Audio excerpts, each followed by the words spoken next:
gather together, hearts full of dreams. Parents united, stronger than they seem. With every hug and word we say, we're building futures day by day. Building strong foundations right from the start. Teaching with love, pouring from the heart. Parenting for the future, hold on tight. Together we will guide them right. Nurturing dreams, watching them grow. In every moment, love we show. With each challenge we embrace, we're building strength and endless grace.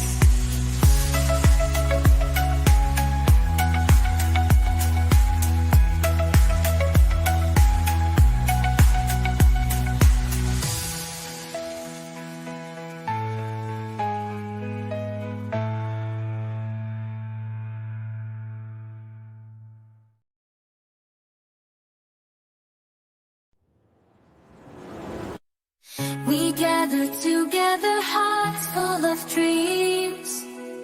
Parents united, stronger than they seem.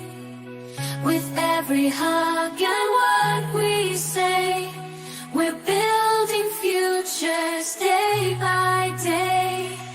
Building strong foundations right from the start. Teaching with love, pouring from the heart. Parenting for the future, hold on tight. Together we will guide them right. Nurturing dreams, watching them grow. In every moment, love we show. With each challenge we embrace, we're building strength and endless grace.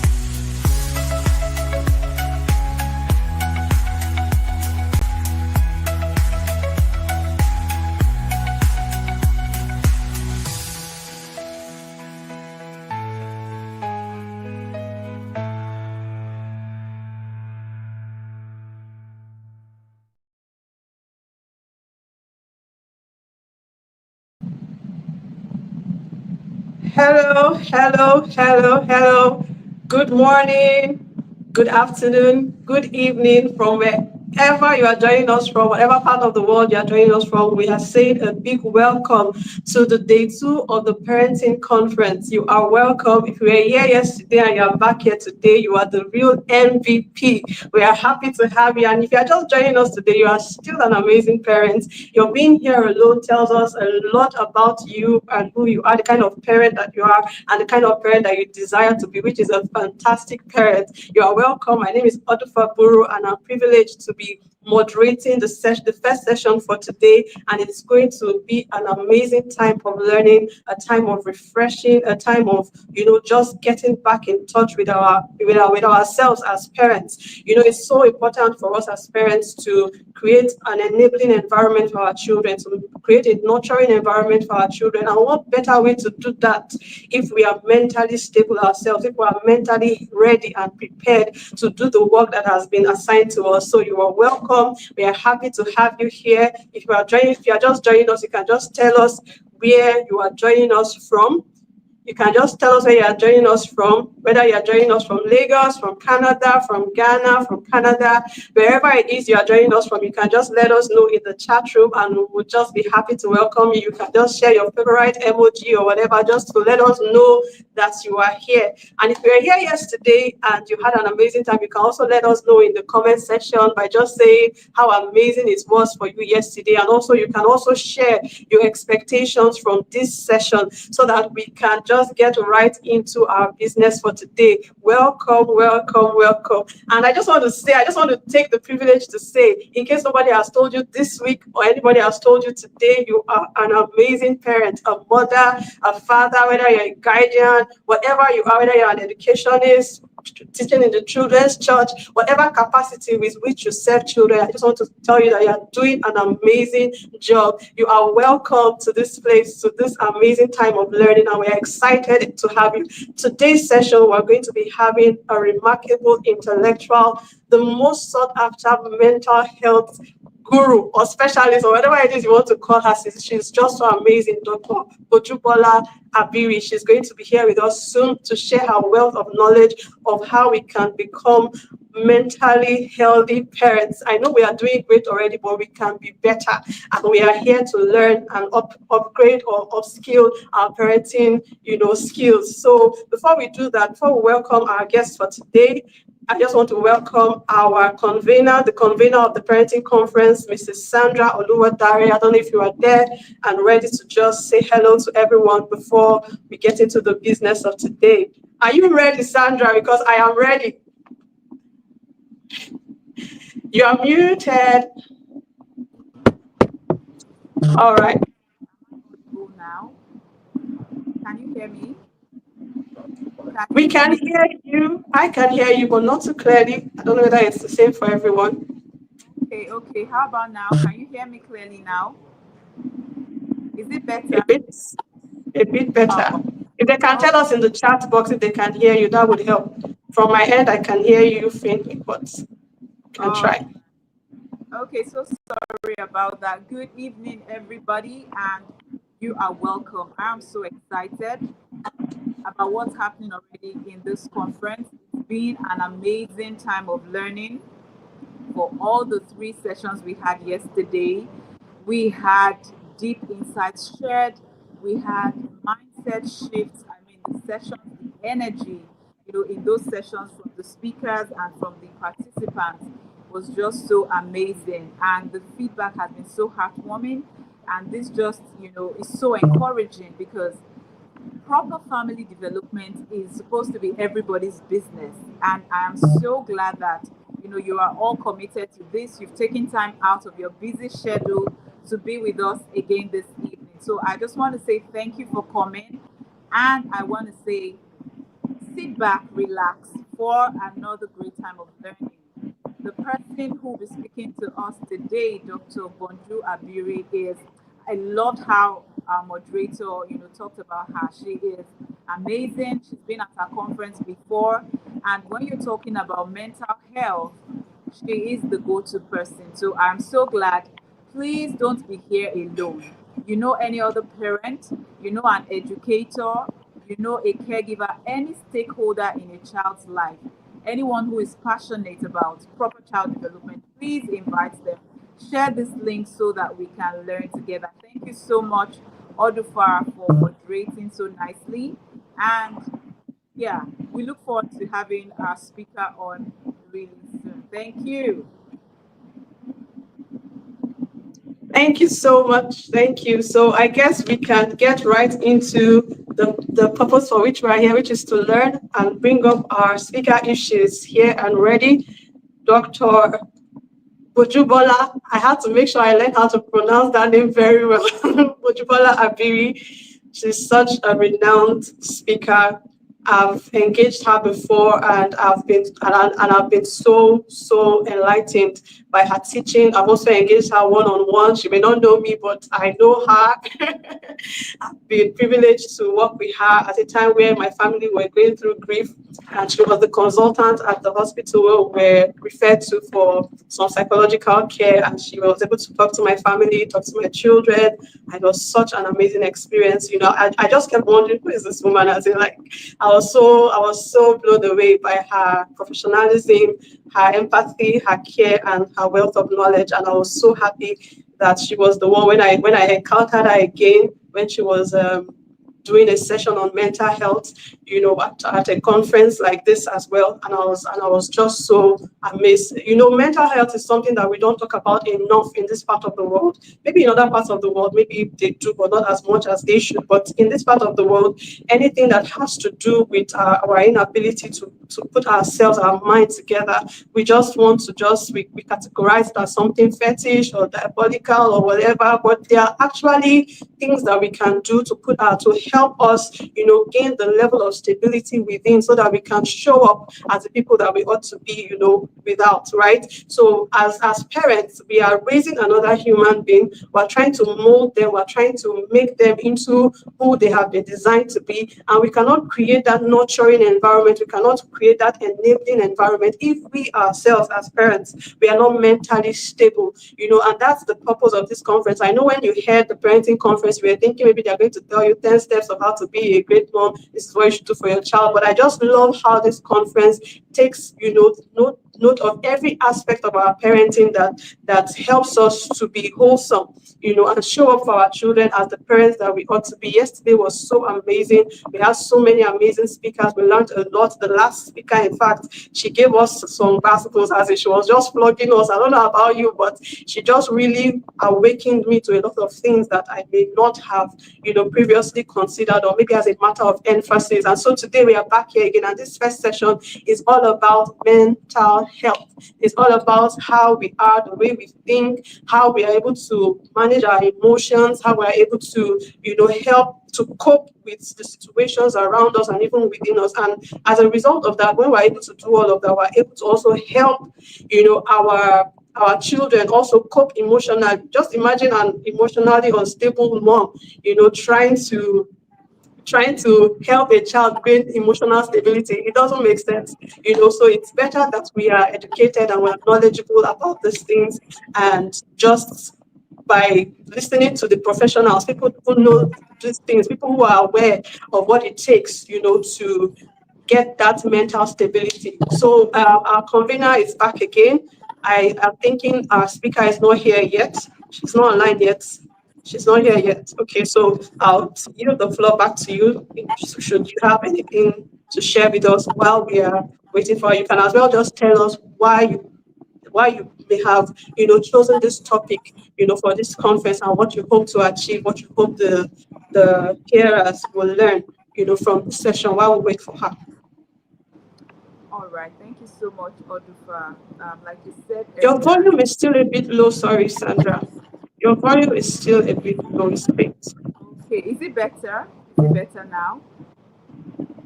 Not quite, but I guess we can manage.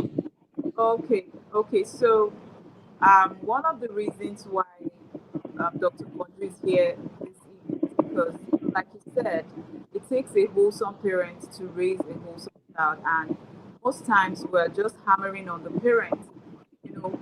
What do you need to do? How can you raise your child and all of that? But we sometimes not.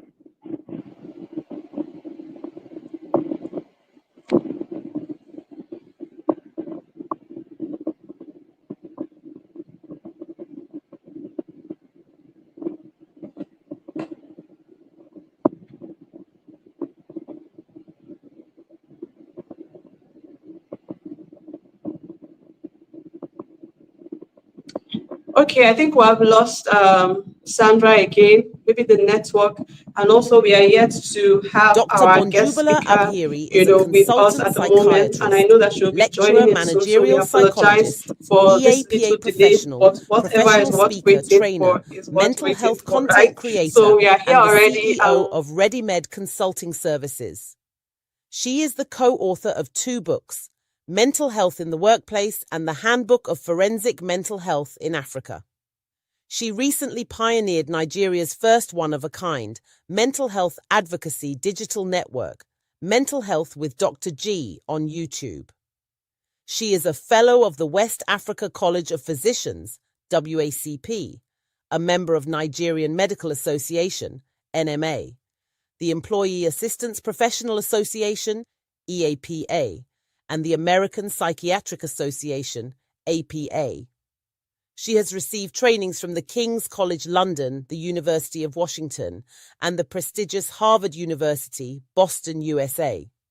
She also has trainings in psychological therapy interventions of cognitive behavioral therapy, CBT, dialectical behavioral therapy, DBT, and acceptance and commitment therapy, ACT, Passionate about research in trauma, child and adolescent forensics, women's mental health, and occupational mental health, Bonjubala is a mental health advocate who is driven by the holistic view of health, and as such is a regular voice on various print and electronic media where she utilizes illustrations and indigenous language to reach her audience with content that drives mental health awareness, education, and empowerment.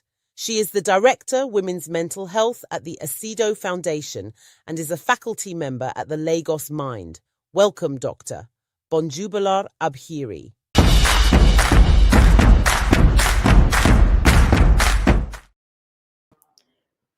All right. Hi, good afternoon. And it's really nice to be here. I mean, I kept thinking, Odufa, can't you see me? Can you read my messages? I've been here since way before 4:30. So I heard all the heartwarming and lovely things that you said about me. I'm particularly happy that I was able to meet the need of you and the family at the time. Thank you very much. Please, can you confirm that you can hear me? You can send a chat message. You can send a chat in the chat box. Please confirm that you can hear me so I won't be speaking to myself. Fantastic. Yes, we can hear you. Thank you so much. Good afternoon, everyone. It's good morning from where I am in this part of the world. Good morning, good afternoon, good evening. It's a good day and it's a beautiful day. I always think that we bring our energies into the kinds of days that we want. And it's particularly heartwarming that on the call we have, parents from all over the world who sincerely, care about their children and their children's well-being as well. Today I'll be speaking about the mentally healthy parent. And when we started thinking about this conference, I was like, what can I speak to? Let's speak about a mentally healthy parent. Quite often people think that because they're parents, they know it all. They've been equipped with a lot of skills, some of which we're all still learning, and that's the honest truth. Why you're here today is because you're able to unlearn, learn, and relearn. One of the very first things that I want to tell us is that I want us to know that at every point in time, every child is a window to their family. So imagine a house, and imagine that you have 4 children. So take 4 windows in that house. The behaviors we see in the child, the actions, all that the child does is a reflection of what is going on in that home.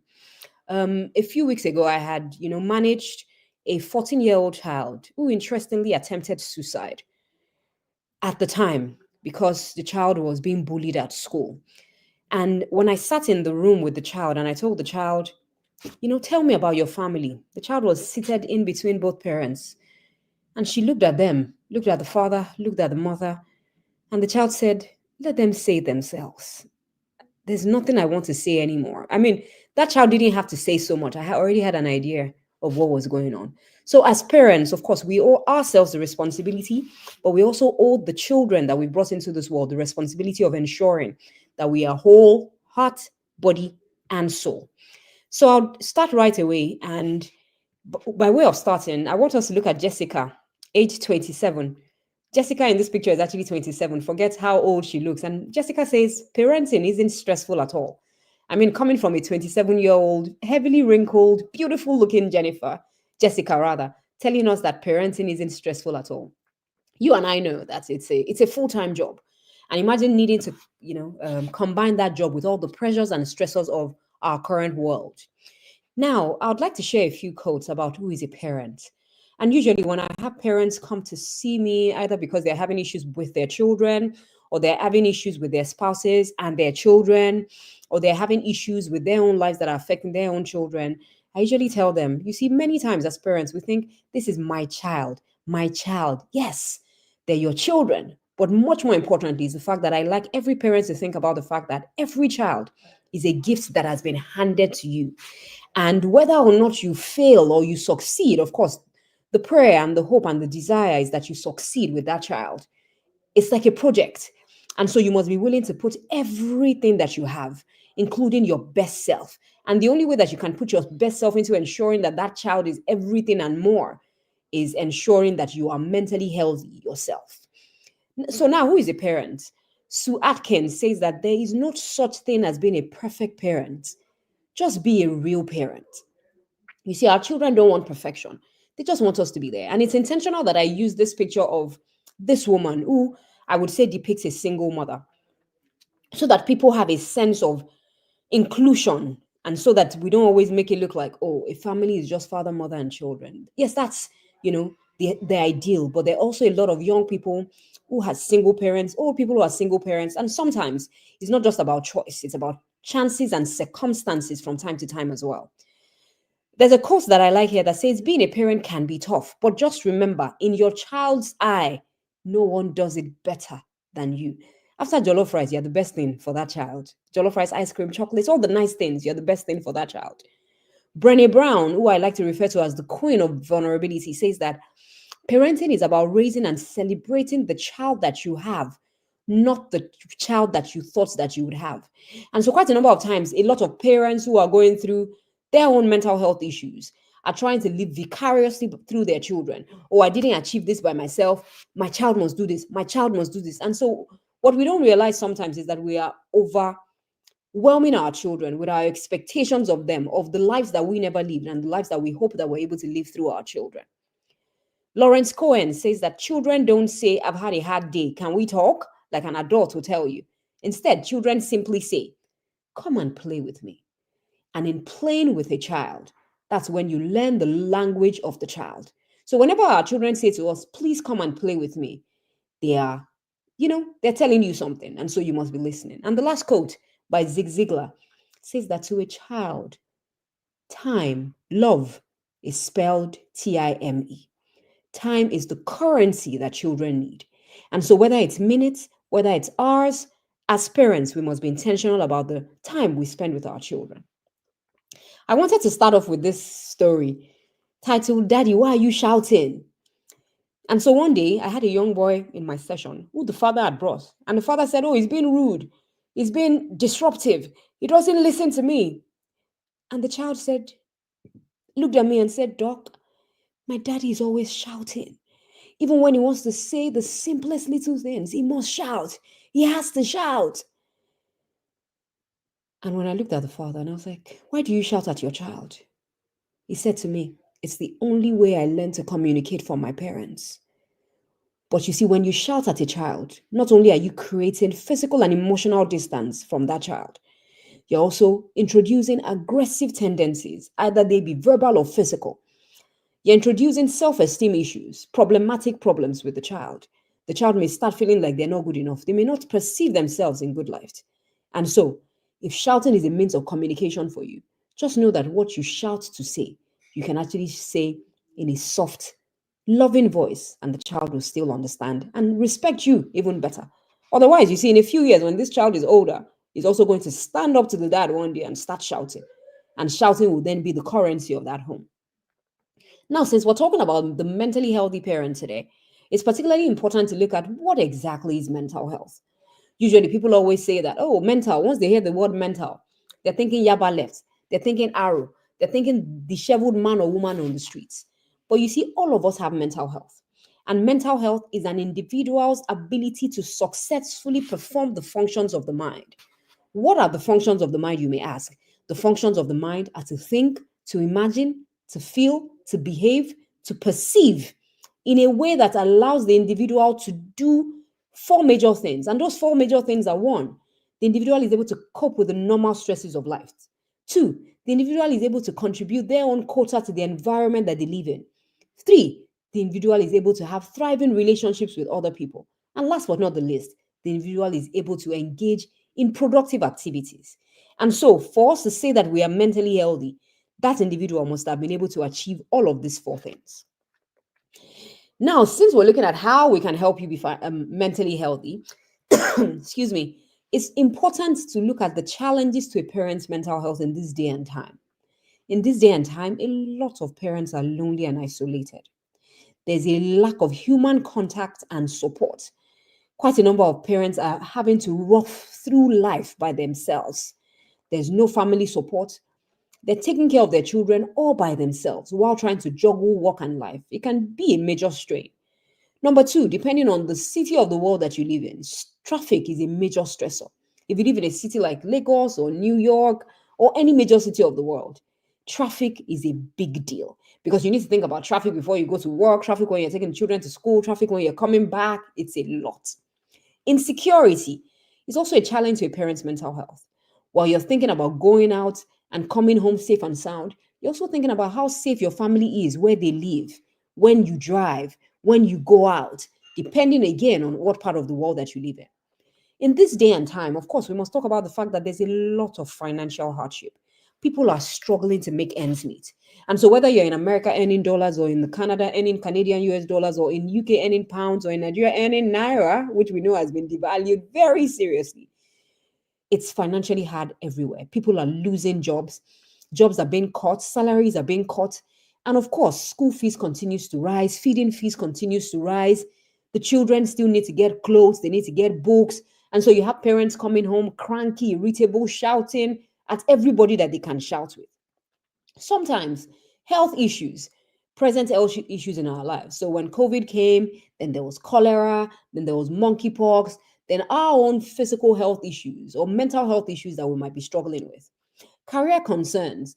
Will I have a job tomorrow? Am I doing well at work? Will they sack me? Will my salary increase? The year is running to an end. Would I get a bonus? Everyone is worried about what will happen to them tomorrow. If you live in a country like Nigeria, a major country like Nigeria, or other big countries in the world, you also have to deal with the peculiarities of those countries. In Nigeria now, of course, the insecurity issues, there's also the current fuel hike price, there's current fuel scarcity, a lot is going on. There's also technological innovation and information overload. A lot of parents find that they're struggling to use computers. A lot of parents find out that they're spending more than enough time on computers and their children are modeling these behaviors after them. Family pressures. Oh, you are the Olori Ebi, which is the head of the family. You should do this. We expect you to do this. Financial demands, emotional demands, a lot of demands on everybody. Children are calling you as your children are talking to you. Your wife or your husband is pulling you in the right or left direction. There's a lot of pressure going on. Then, of course, there's a lot of news, a lot of negativity in the news. There's only so much positivity these days. There's a lot of uncertainty. Oh, the dollar is this price today. What will it be tomorrow? Oh, a bag of rice is this. What is it tomorrow? Oh, Christmas is coming. Will we even be able to do the things that ordinarily we get to do? Then there's lack of appropriate skills to cope. A lot of people are bending and breaking under the pressure because they don't have appropriate skills to cope, which I will talk about as I go on. Some of us have pre-existing health issues at our ages that we're finding out that even in our 40s, some people in their 30s are coming down with physical health issues such as hypertension, diabetes. Some people have brain aneurysms, heart attacks. There's so much going on. Asthma, peptic ulcer, either diseases that we, have gotten either due to genetics or because of the environment and the lifestyle that we're living. There's a lot going on. In a country like Nigeria, you have issues with power problems. We say that these days we're joking that, the Nigerian grid or the national grid shuts down every 2 market days. Sometimes it's issues with service providers, banks have been upgrading. All those things may seem actually minute, but it causes a lot of distress and pressures. Then, of course, we talk about Japa, which is happening in every part of the world. And of course, we talk about Sapa, the financial difficulty as well. We talk about the glass ceilings, especially in women at their workplaces, where women struggle to get to positions because people don't think that they are deserving of those positions or because there are stereotypes that keep them down. Then, of course, we talk about domestic violence and trauma.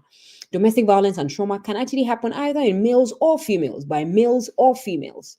A lot of us have also gone through a lot of trauma, either when we were children and were exposed to what is known as adverse childhood experiences, or we have stressful life situations even in our adulthood, including physical trauma, emotional trauma, sexual trauma, neglect, isolation, all of which can have an impact on our mental health. And it doesn't end with us.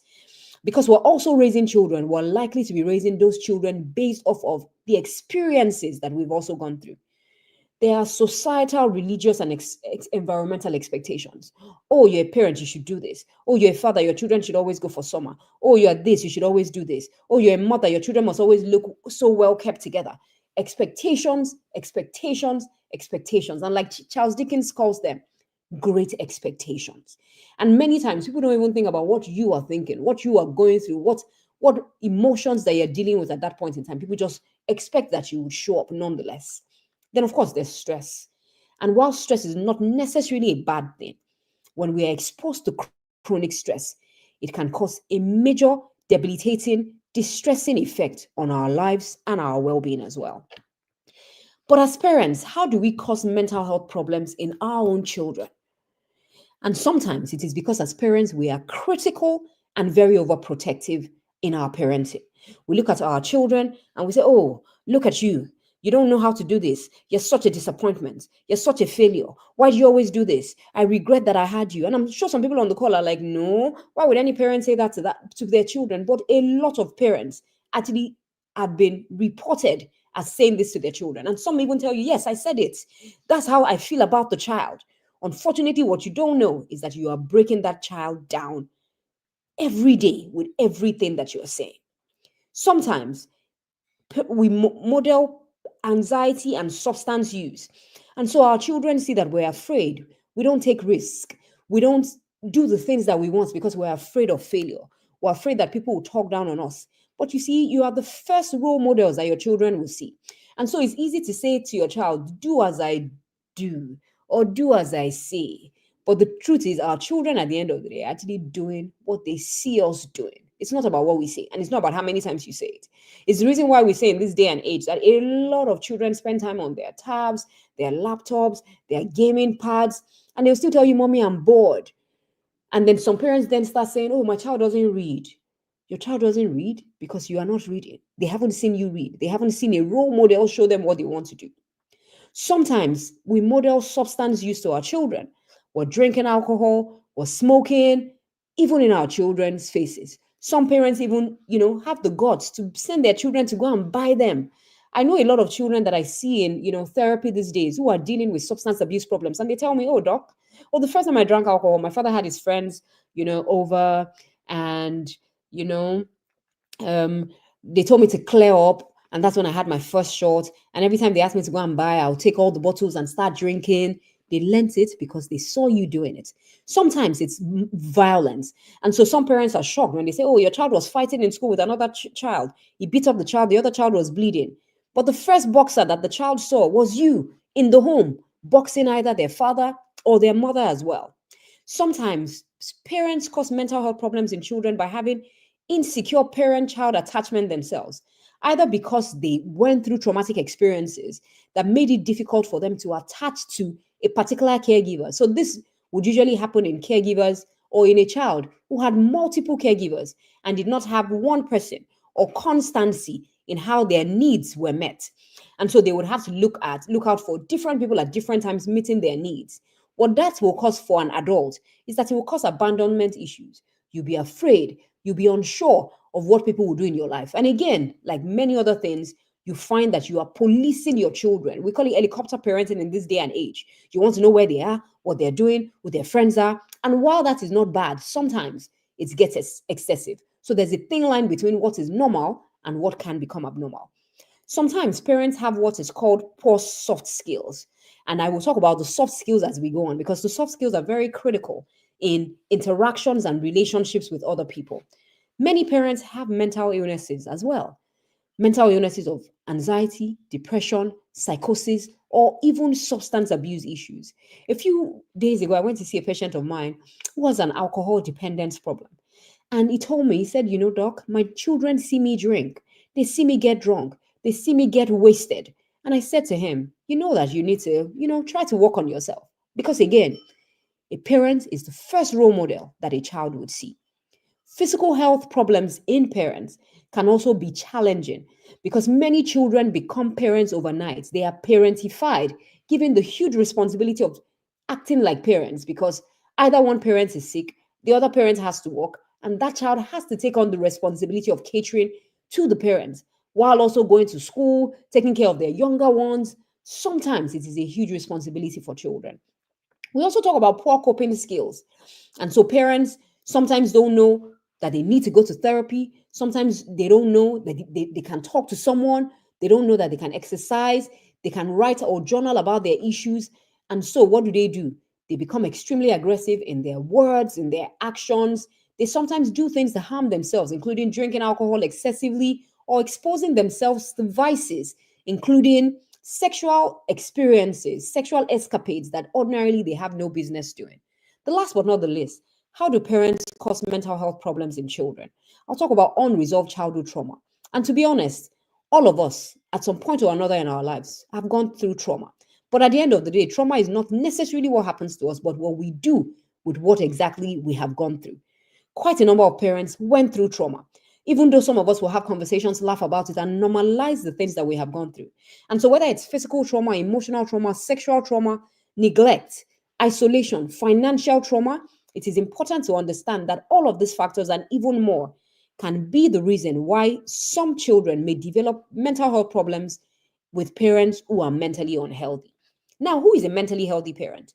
A mentally healthy parent is one that is emotionally stable, in touch and in tune with their own emotions. They know what they're feeling, why they're feeling that way, and they are able to regulate their emotions as well. So beyond self-awareness, they can also self-regulate. A mentally healthy parent is also resilient. A mentally healthy parent knows that there will be difficult times, difficult moments will come, but it's learning how to, cope even with adversity.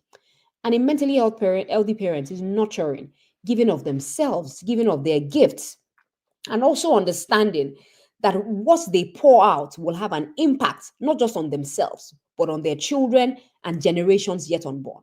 Because the truth is, as a parent, if you keep handing down trauma to your children, what do you think will happen? If your child doesn't get help for themselves, they would also be handing their trauma to children. So look beyond yourself and look at generations yet unborn. A mentally healthy parent also prioritizes their mental health to be able to support their children's growth. You see, sometimes there are many things that parents do. We're dismissive, we're invalidating of our children, we insult our children, negative, negative, negative. And while that child may not look like what you are saying to them, you must understand that at all times, the body keeps the score. The body understands what is going on. The child is looking at you. The child is taking on all of those things that we're doing to them as badges. And if we are not careful, the children will become what we eventually say to them. Now, what are the key traits of a mentally healthy parent? One, they're emotionally stable. And of course, once they're stable, they can control their children, their children and their relationships with their children as well. They're able to regulate emotions. So again, self-awareness and self-regulation. A mentally healthy parent is patient and understanding. While once in a while, of course, it's okay for you to get angry, but there's a lot of patience and understanding with conversations and communication with their children. They can, communicate very effectively. They know what is said. They know what is not said. They know when their children are in particular moods, they are in tune. They pay attention. They listen actively to their children. I'm listening. Not, oh, I'm on a phone now. I'm on a phone call now. I'm on a meeting now. I'll get back to you. And you never get back to the child. It's okay to be on a phone or on a meeting. But whatever promise you make to your child, please always ensure that you see it through. A mentally healthy parent also expresses clearly and respectfully. Some parents have never apologized to their children. They're like, me, how can I apologize to the child? I know I was at fault, but that's why I'm the father.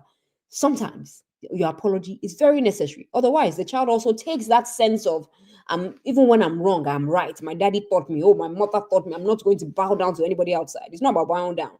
It's just about, understanding that other people have emotions too, and that you can be the bigger person when you admit that you were the one who was wrong. Empathy. We must, as mentally healthy parents, be able to see people, understand people, validate them, encourage them to be better, even when they do wrong things, correct them with and in love. A mentally healthy parent understands and validates a child's feelings. And so even when a child tells you, oh, mommy, I don't feel so good about myself. I don't think I'm the best person. I'll give you an instance. A few years ago, my daughter I think she was 8 at the time, and she came home from school and she said, Mom, I said, yes. She said, you know the best person in my class is? I said, no, I don't know. She told me, she called somebody's name. She said, you know the second best person in my class is? I said, oh, no, I don't know. Tell me. She called somebody else's name. Do you know the third best person in my class? I said, okay, where are we going with this? She called someone else's name. And then I asked her, so where are you? And she said, I am nowhere. I felt bad. I felt sad as a parent, normally, as I should. But I looked at her immediately and I said, why do you think that you are not the best person in your class? She said, oh, well, when they do the star charts, most people always get more stars than I do. And then I looked at her and I said, look at me. Are there things that you can do better than your other mates? She said, yes. I said, like what? She said, swimming. And I said, you're not only just good at swimming. You've gotten medals from the school. You've represented the school. Is that not so? She said, yes. I said, what else? She said, I'm a speller. I got a prize at the spelling bee. I said, look at that. And so it's important to be able to understand and validate our children's feelings. And other parents would have said, how can you tell me that kind of rubbish? How can I be spending that much money and you're telling me you're not the best in your class? From now on, in fact, I'm going to cane you today. No. But I needed to listen to where that thought and that feeling was coming from to understand why this child feels that way.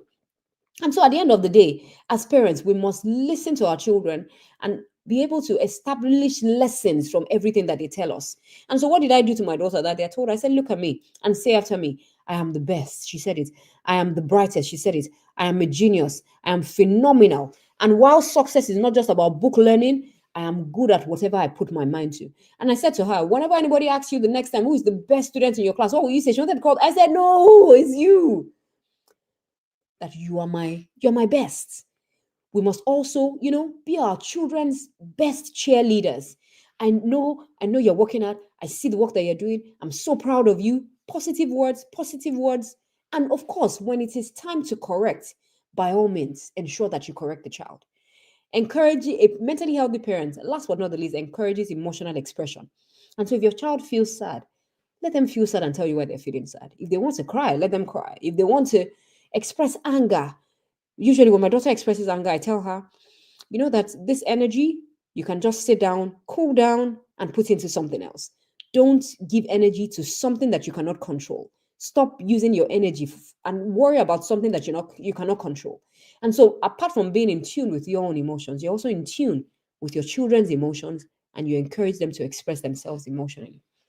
Now, over the next couple of slides, I just want to share my own 10 steps. So when Odufa was saying earlier that, maybe you'd hear 10 things. Well, this is the 10 things to becoming a mentally healthy parent. And number one is that I say to you, be self-aware.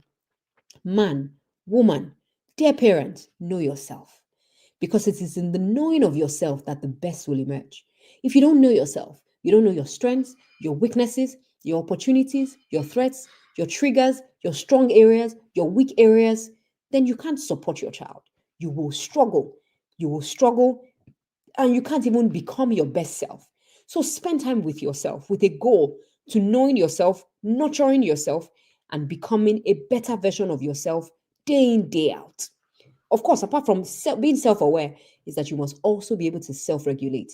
Again, beyond listening to conversations like this, you must commit your time to learning. So webinars, seminars, reading books. Books will generally help you to become a better person. Number two, I say to you, develop soft skills.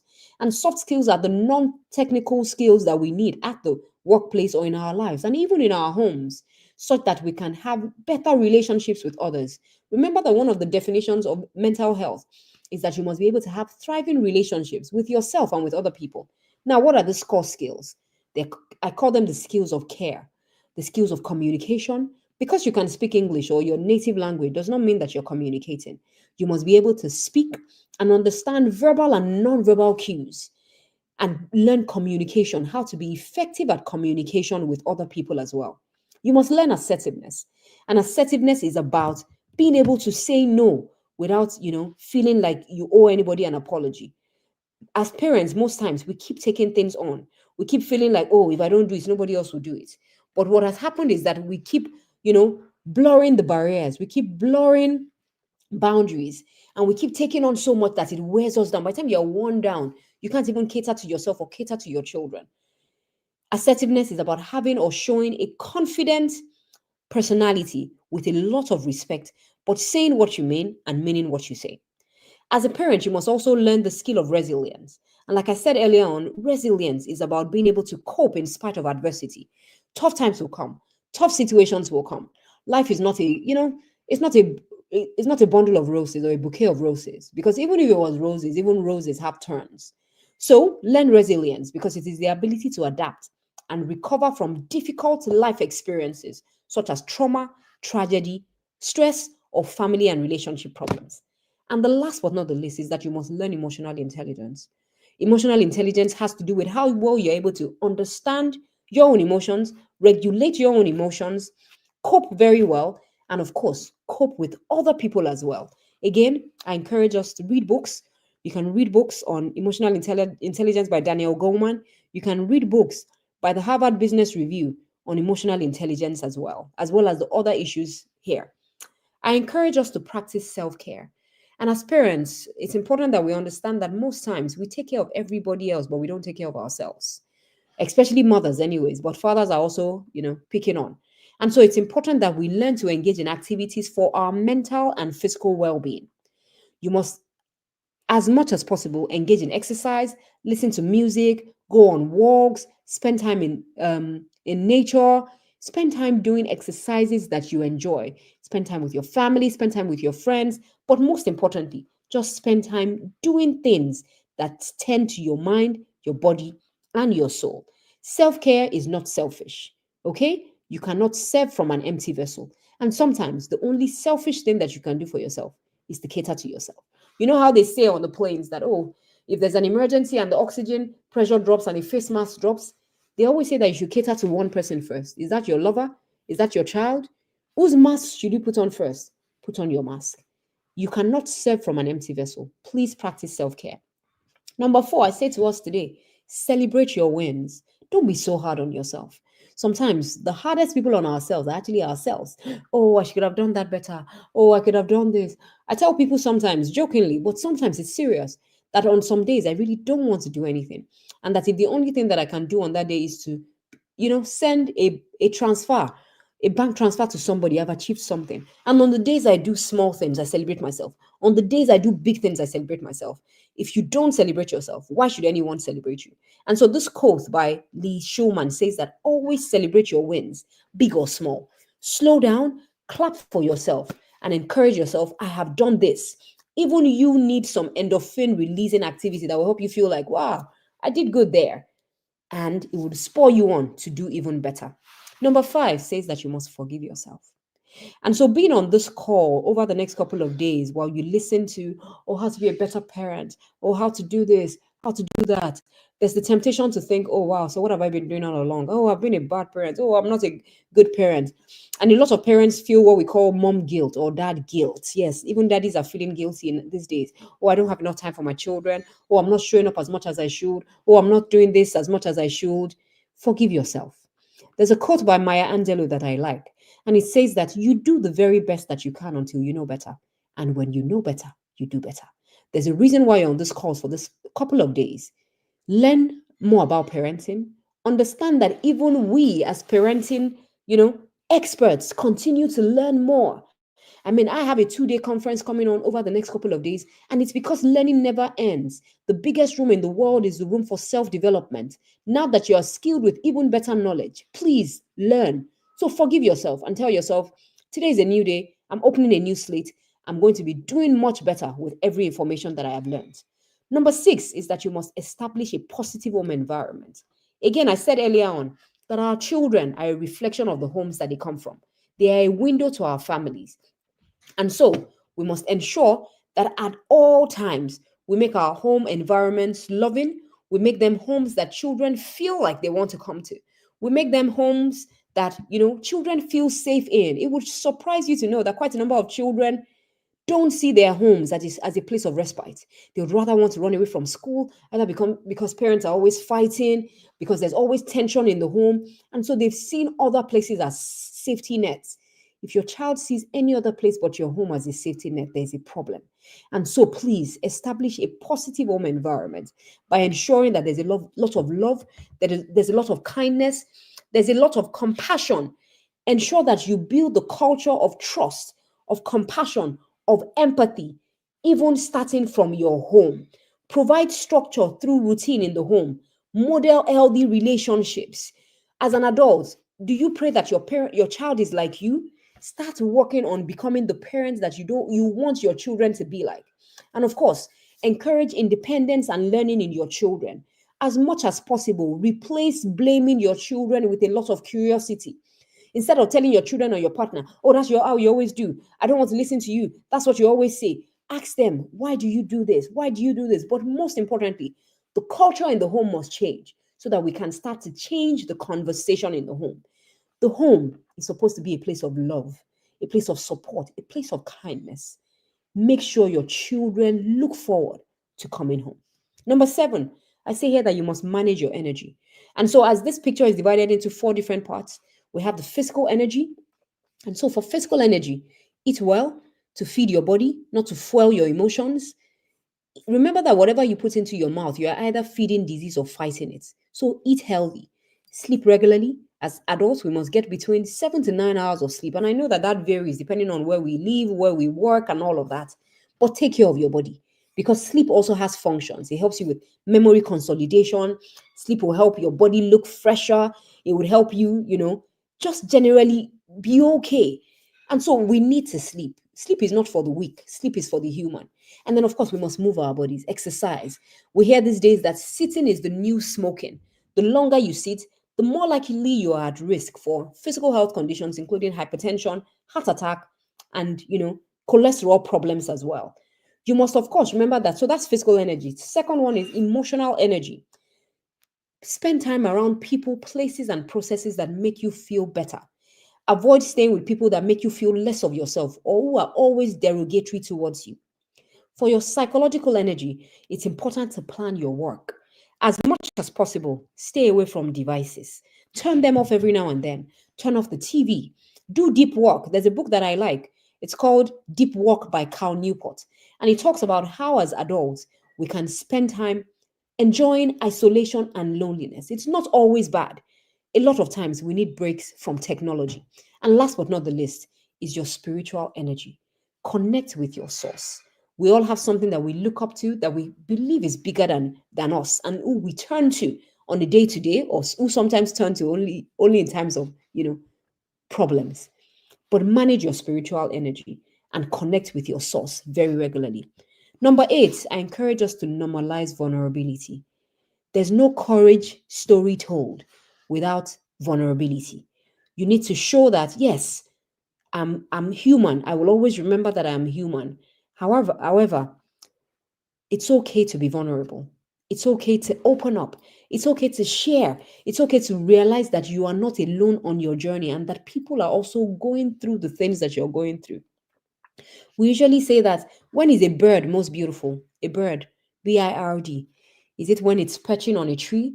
Is it when it's perching on a wire? No, a bird is most beautiful when it spreads its wings, but it's also the time that is most susceptible to attack. Be vulnerable, but also spend time, like I said earlier on, with people that want to see you grow. And remember that no courage story is ever complete without vulnerability. Number 9 says that you must heal from your own trauma. We all carry trauma. Physical, emotional, sexual, psychological, neglect, isolation, financial. All of us carry trauma. And many of the things, including the story I told you earlier on, Daddy, why are you shouting? I eventually found out that daddy was actually a victim of trauma, where all that he ever saw his parents do was shout at each other. I said the story of the young 14-year-old girl earlier on who attempted suicide a few weeks ago because she was being bullied in school. The parents dismissed it. They said, oh, you can take care of yourself. Oh, but when the child felt like I couldn't take care of myself anymore, the child decided to help themselves. The parents' response to the child, wanting to take their lives was, well, we all went through this thing. They normalized trauma. A beautiful book I would recommend about helping us understand that everybody carries trauma, but that we also need to heal from our trauma, is the book titled Emotional Inheritance by Galit Atlas. It was written by a therapist who says that, see, even therapists carry trauma. And if we do not heal from our trauma, what we successfully continue to do is that we continue to hand over trauma from generation to generation to generation until one person says, this cycle must end with me. Last but not the least, ladies and gentlemen on the call, I encourage you to ask for help. In this day and age, where people want to be seen as, oh, I did it myself. Oh, I arrived by myself. Oh, nobody else. I did it by myself. It was all me. No, nobody does life alone. Even I am not doing life alone. I ask for help when I need help. And yes, I do ask for professional help. We need to get away from the stigma and discrimination that comes with, oh, I'm seeing a counselor. Oh, I'm seeing a therapist. Oh, I have a mentor for my child. I have a mentor for my child proudly. Sandra is the mentor for my child, and my child is doing well. When we do find out that our children may be struggling, or that they may need help, or they may need clarity, or they may need to be put in the right direction Sometimes there are things that our children will not tell us, or that our children are struggling with things like, bedwetting because they're going through trauma. They're struggling with, their grades in school because someone is making fun of them, someone is bullying them. These are real issues. And as parents, we must never dismiss it. Get professional help first for yourself and then for your children. 10 years from now, when you remember this conversation, you want to be able to say, oh, when that lady said that thing that day, when everyone on the call kept saying, it's good to get help for yourself, I'm happy that I reached out and got help at that point in time. It is not weakness to get help. It is courage. It's okay not to be okay, but it's not okay to stay not okay. Ask for help. Yes, you can pray. Yes, you can speak to your pastors. Yes, you can speak to your religious leaders.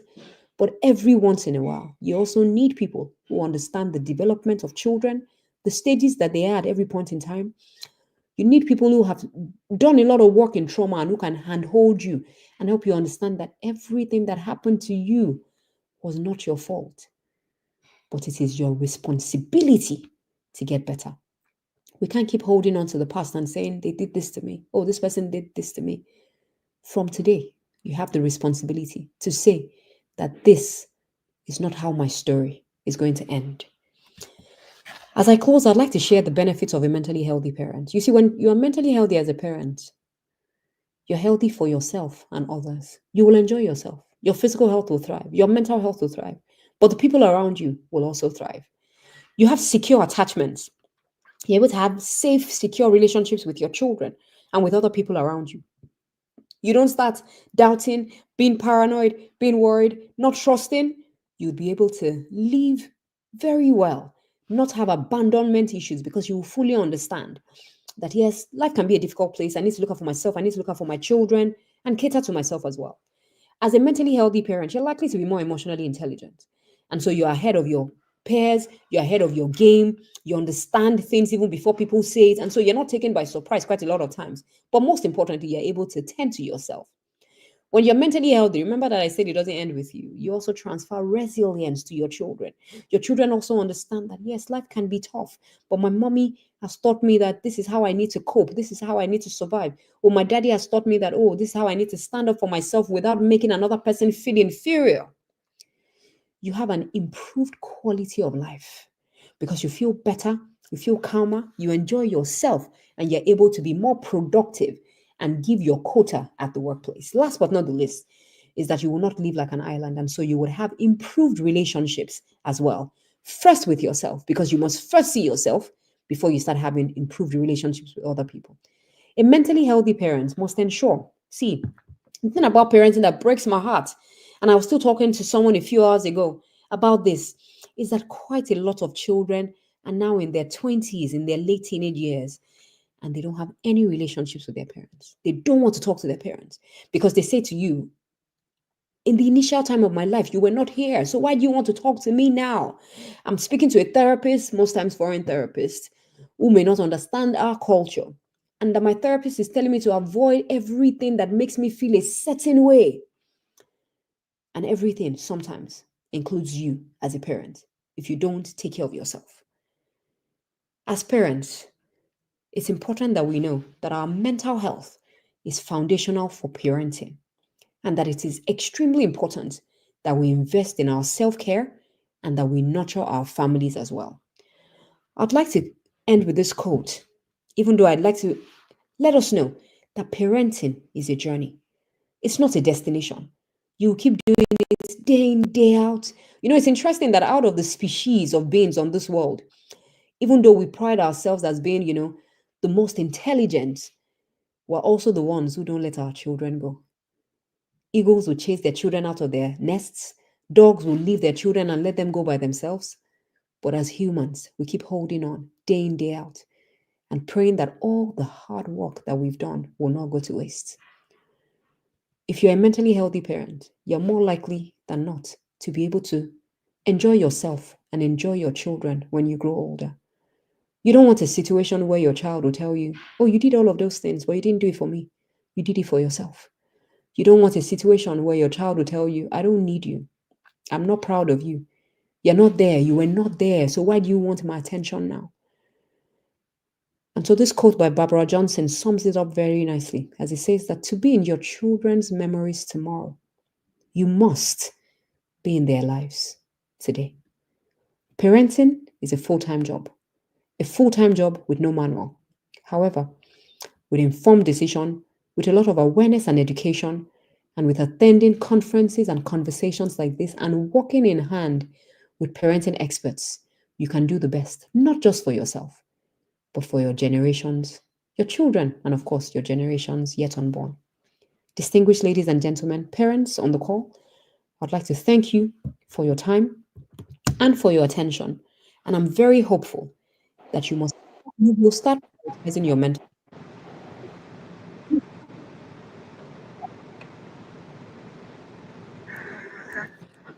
Thank you. Thank you so much, Dr. Abiri. Thank you so much. I don't know whether I'm the only parent here who is in a sober mood. Like I just feel very sober. It's as if I just went through a therapy session without even saying anything. I've gained so much. It has been such a remarkable answer. And I even realized that most of the questions that people have, you have already answered, as it's just a whole package, because we're already thinking, so how do I create, a question came like, how do I create an environment, that is healthy, for my children? And then you started talking about self-care, connecting to your source. You talked about forgiving yourself, healing for your trauma, asking for help. So many, many practical tips. And I just want to say that the recording of this conversation is going to be on the YouTube channel, so you can go back. For me, I am going back because I spent my time writing and writing. I almost forgot Dr. Abiri's face, but I'm going to go back so that I can go back to those practical steps and create that healthy environment. When she talked about being a parent is tough, but remember that in your child's eyes, no one does it better. Like, I got emotional because I never really thought about it, because it's true. I'm like the first person, my husband and I are like the first people that they meet, that they come in contact. To them, we are all that, we are like superheroes, and we don't even think about it enough, so it's just amazing. You may think that I'm this, I'm that, but to your children, you are like, they're superheroes. So of course, we owe it to them. You said it is our responsibility to create, to be well. It's our responsibility. We owe it to our children as a responsibility to be well, to be whole in ourselves. And towards the end of your conversation, you also said, that being healthy is for yourself first and then for others, and you talked about the airplane, and it's typical of parents, if you're in that airplane and something begins to happen, God forbid, I know we are Nigerians, we don't like to talk about, the things, risks that may be involved, of course, the first airbag you want to wear, the advice is yours. But of course, typical parents, you want to, make sure that your child is okay, but you will now run out of oxygen. So how are you going to be beneficial to that child or to the person you are trying to help? So many, many key lessons. I can't even begin. I don't want to begin to reiterate, a lot of the things that you have said, but you have said so much, and I'm sure everyone here has just been enlightened, and we are very, very grateful. Thank you so much for your time. When she was speaking, Dr. Abiri mentioned 3 books, and I hope that you noted them down. Let me just call them back again in case you want to write it down. She talked about Goldman Emotional Intelligence book. I'm sure I'm correct about that. Someone even said in the comment section that she already signed up to have that book from a library, just yesterday. So it's like, in case she was going to change her mind, you just emphasized the need for her to read that book. Then the Daniel Goleman book also. Then Emotional Inheritance by Galit Atlas. These are resources. Thank you so much for sharing those resources with us, because, of course, learning never starts and stops at a session like this. It's like a trigger, they just ignite you, and you just continue to search for knowledge that can help you align to the things that you have heard. So when you hear of books like this and you're hearing it from a professional like Dr. Abiri, of course, you want to go. And I already Googled the emotional inheritance one, because I understand the impact of, passing on certain emotions, to your children without even knowing. No matter how you hide your trauma or how you hide the things you are going through, somehow it just passes on, to your children, whether you know it or not, it just happens. So thank you so much. So I just want to yield the mic now to our amazing convener, Mrs. Sandra Oluwadare. You have learned a lot. You have, right? I'm sure your notes I are have. more than mine. It's always a delight to listen to Dr. Abiri, and she's so intelligent. I call her my intelligent psychiatrist, and I Mm, really love how she passes on knowledge. It is just so brilliant. Thank you so much, Doctor. I have had a lot of light bulb moments. Sometimes this reawakening is so needed. There were some things that really hit me. And one of the things that I'm going to take away from this session is we need to break the cycle. We've been talking about these things, on our different platforms and all of that. But what are we really doing with all of this information? We need to get to the point where we are really deciding that, what, this thing is not serving me, it's not serving my child, right? It's not moving me towards my goal as an empowered parent. And so I need to come to terms with it. I need to drop it. So one of the questions I wanted to ask, which you have also addressed, is one of the stereotypes, that show up when we talk about, having someone talking to you about your mental health, having a psychiatrist or a therapist and all of that. You know, People just feel that, okay, something is wrong with you. I remember when I was also going through a difficult time earlier this year, and I was having anxiety, panic attacks. I never had those before. I didn't know what was going on, but it was really affecting my work. In the morning, I'm fine, and 2 hours later, I'm being rushed to the hospital. And after all the tests and all of that, the doctor said, did you experience a traumatic situation recently? And my husband said yes. And you know what? The next thing was like, you know what? You need to see our psychiatrist. I was like, first I was like, even though I do therapy for children, I'm like, psychiatrist. Do you understand? But what I'm trying to say is, there are things that we need to process. Please, parents, for those parents that are on this call and for those that are going to watch the replay, there is nothing when we're talking about going to therapy, when we're talking about seeing a specialist, it's not about you being off in the head.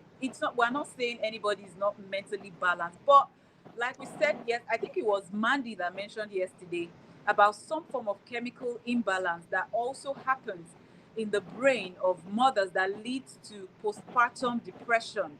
These things need to be processed. We can't keep piling up these things subliminally or intentionally. We pour them into our children.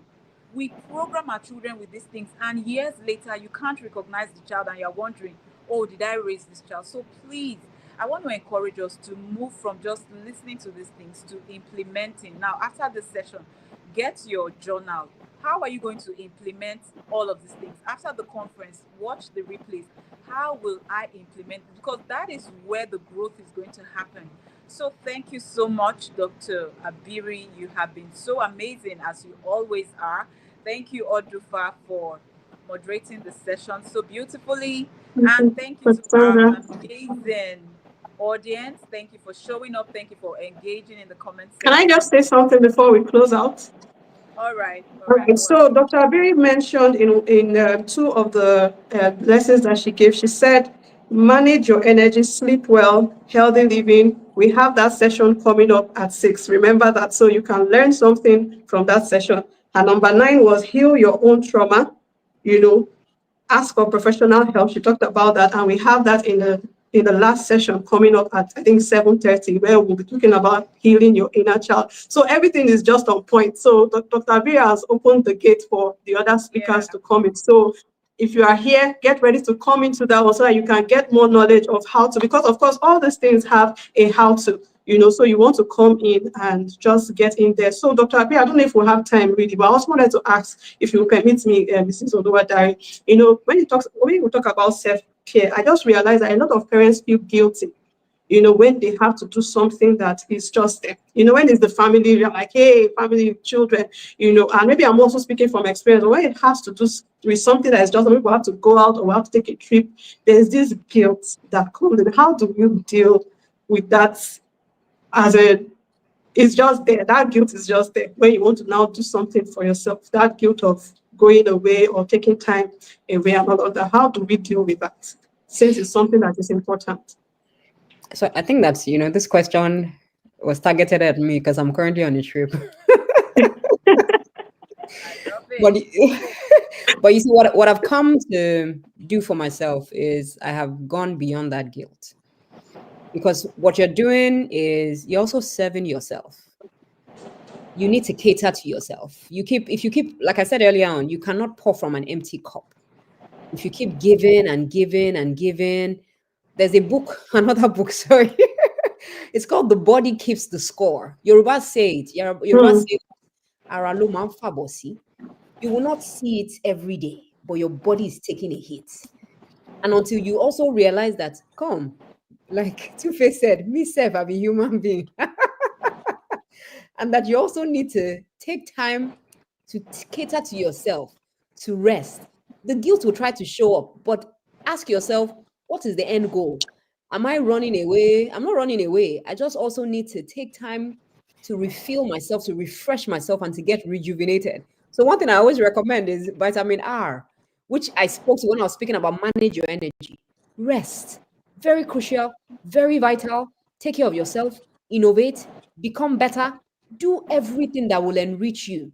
As long as you carry everybody along and you ensure that you've put things and processes in place, you outsource things that can be outsourced, so that everything runs well when you're not there. Please, by all means, go on your trips, go on your solo vacations, tend to yourself, and generally enjoy yourself. You'll be back. And then, of course, you can give your best when you're back. Thank you so much, Doctor, for that response. Thank you. Thank you so much, Dr. Abiri. Thank you for coming. We appreciate you. Thank you for coming again and again.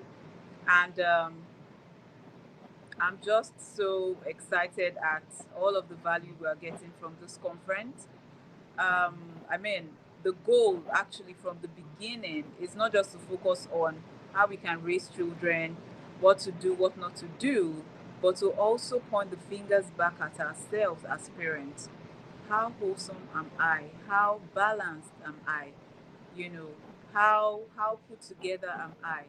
Because these things are really transferable, and I'm so glad that so far we've been able to really touch on those areas from yesterday when the conference began. Thank you so much.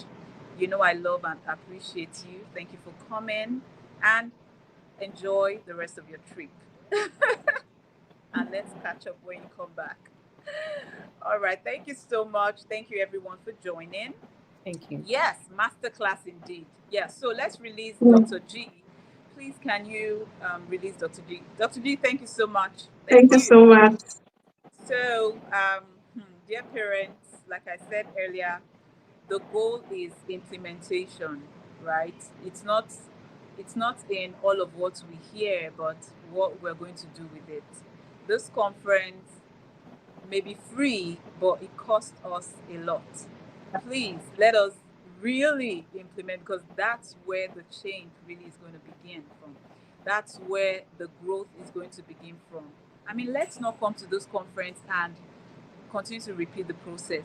Like I was sharing earlier, we need therapy. I mean, living in today's world alone, we need therapy. I interact with children on a daily basis, and until you interact with them professionally, you might not even know the weight, you might not even know the burden of what you are doing to these children. You might not know how it is reflecting in their lives. We find parents when we're in sessions who say, I love my children, I love them to the moon and back and all of that. And then the parents step out, you call the children in, and they're telling you something entirely different. So how do you create that balance? What do you do? And then you're telling the parents, this is what is going on, and they're like, oh no, I love my child, I do this, I do that for the child. So I want us to really go back and introspect. I want us to really audit ourselves as parents. I want us to audit our parenting journey. Thankfully, we're at the end of the year, and I want us to come back strong in 2025.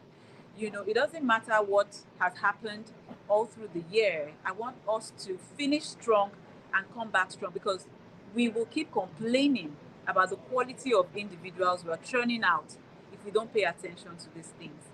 We pay for trainings, to do other things. But what was your budget for parenting this year? What is your budget for parenting in 2025? Some of the books that have been recommended need to be bought. What I'm just saying is, let us be more intentional. Thank you so much for joining. Thank you once again, Odufa. Please come back at 6 p.m. We're going to be talking healthy living from the CEO, the Den Wellness Center. So please, we want to see you back here at 6 p.m. Thank you so much for keeping up the energy. Thank you. Share, so many more parents can see this. Over to you, Odufa. Thank you so much, Mrs. Oluwadari. God bless you so much for putting together such an amazing conference. Thank you, everyone, for being a part of this session. It has been such a learning experience for me, and I'm looking forward to the next one. We talked about mentally healthy parents. That is what goes on within us. The next session we'll be talking about what goes out, how we take care of ourselves outward, maybe in our lifestyle choices, which is one of the things that Dr. ABIRI talked about. So we'll be ready. We'll be waiting to have you in the next session. Also know that you can follow Dr. ABIRI on Instagram. You can also follow Winning in Parenting, who are the conveners of this conference. You can follow them on Instagram as well, so that you can be in tune with more resources that can help you be a wholesome parent. Thank you so much for being here. God bless you. Remember to implement. Remember to be your best. Remember to forgive yourself. Remember to take care of yourself. Remember to connect with your source. Remember everything that you have learned today, and just be an amazing parent. You are doing well already, but you can do better. Thank you for being here. Thank you. Bye, everyone.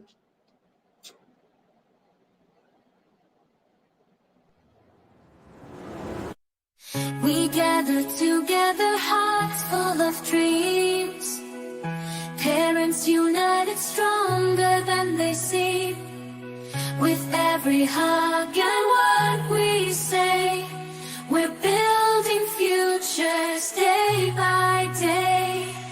Building strong foundations right from the start. Teaching with love, pouring from the heart. Parenting for the future, hold on tight. Together we will guide them right. Nurturing dreams, watching